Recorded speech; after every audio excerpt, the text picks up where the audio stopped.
ஆழங்களில் மூழ்கி போனவன் நான், வாழ்ந்திடும் நோக்கம் தன்னை இழந்து போனவன் நான்.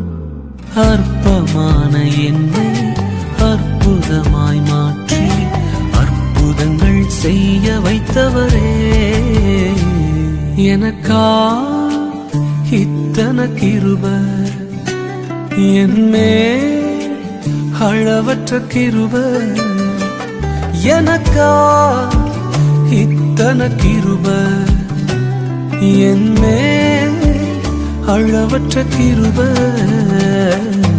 என்னை விட எத்தனை பேர் தகுதியாக இருந்தும் என்னை மட்டும் கிருபை வந்து உயர்த்தி வைத்ததே. என்னை விட எத்தனை பேர் நல்லவனாக இருந்தும் என்னை மட்டும் தேடி வந்து சுமந்து கொண்டதே.